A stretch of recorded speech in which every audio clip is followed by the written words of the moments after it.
Haleluya, shalom Bapak Ibu yang dikasihi Tuhan. Sungguh sangat senang bisa berjumpa kembali untuk memberitakan firman Tuhan. Sebelum kita mendengarkan firman Tuhan, mari kita berdoa terlebih dahulu.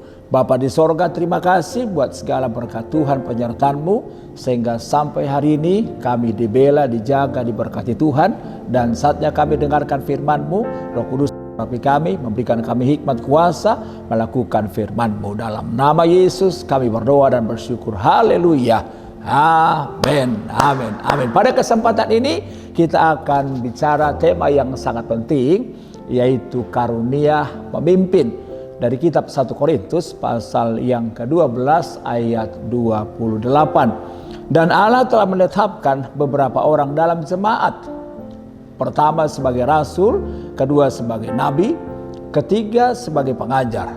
Selanjutnya mereka yang mendapat karunia untuk mengadakan mukjizat, untuk menyembuhkan, untuk melayani, untuk memimpin, dan untuk berkata-kata dalam bahasa roh. Bapak Ibu dikasih Tuhan, karunia kepemimpinan menjadi sangat penting dalam setiap organisasi. Dalam keluarga, karunia menjadi sangat penting, karena kalau keluarga dibangun tanpa pemimpin, tanpa visi, maka itu yang Alkitab bilang, maka umatku akan liar, umatku akan binasa. Pak, Bu, jangan heran kalau rumah tangga kita tidak ada yang memimpin, maka anak-anak kita bisa menjadi liar dan kita bisa meneteskan air mata. Saudara dikasih Tuhan, di berbagai komunitas, apakah di gereja, apakah di partai, apakah bangsa, semua membutuhkan kepemimpinan. Dan kalau pemimpin suatu organisasi buruk, maka kita bisa bayangkan organisasi yang dipimpinnya pasti buruk.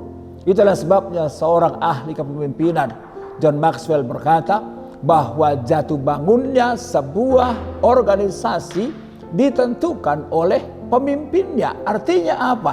Kalau organisasi kita mau maju, maka kita harus memilih pemimpin yang baik. Kita harus berjuang untuk bersama-sama mendapatkan pemimpin yang baik.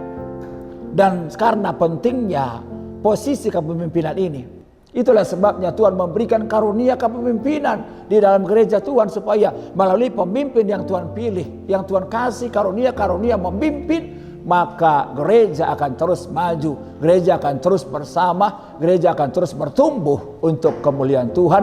Dan saya percaya di mana-mana ada kepemimpinan yang tangguh, maka ada kemajuan. Itulah sebabnya bagaimana menjalankan karunia memimpin dengan benar, maka yang pertama menjalankan untuk kepentingan bersama.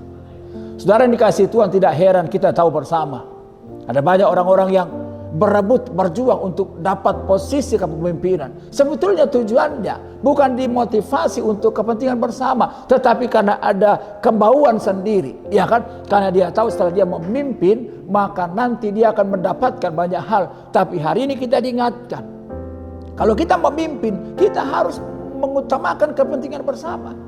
Jangan sibuk dengan kepentingan pribadi kita. Apalagi kita mengorbankan orang lain, mengambil hak orang lain supaya kita diberkati. Itu bukan tipe kepemimpinan Kristen. Karena Alkitab bilang pemimpin Kristen adalah pemimpin yang melayani, seperti Yesus yang berkata, aku datang bukan untuk dilayani tetapi untuk melayani. Yang kedua, bagaimana menjalankan karunia kepemimpinan? Maka yang kedua, menjalankannya untuk kemuliaan Tuhan. Kalau kita Tuhan beri memimpin, jangan lupa diri, jangan menjadi sombong, sehingga karunia kepemimpinan kita pakai untuk mencari keuntungan bagi diri kita sendiri.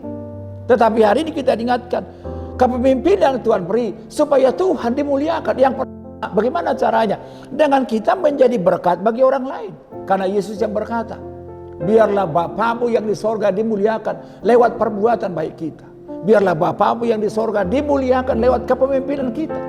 Jangan sampai kita mengambil posisi kepemimpinan, tetapi orang-orang yang Tuhan percayakan kita nggak pedulikan. Apakah mereka menangis, apakah mereka tersesat, kita nggak peduli. Hari ini kita diingatkan, kalau kita punya karunia memimpin, maka pakai untuk kemuliaan Tuhan. Dan yang terakhir, yang ketiga, bagaimana menjalankan karunia kepemimpinan, yaitu menjalankan untuk menyatukan sesama.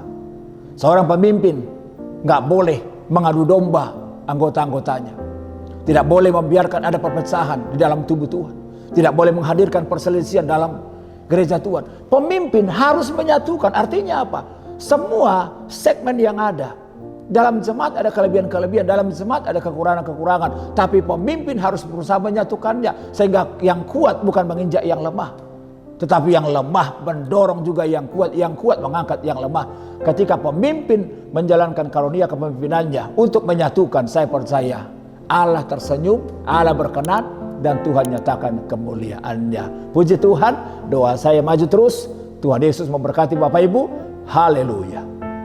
Halo teman-teman semua, buat kalian yang belum memiliki tempat ibadah tetap, yuk gabung bersama kita di GBI Glow Fellowship Center.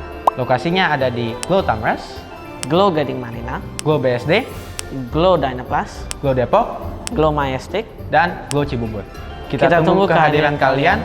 Tuhan Yesus memberkati. Amin. Amin.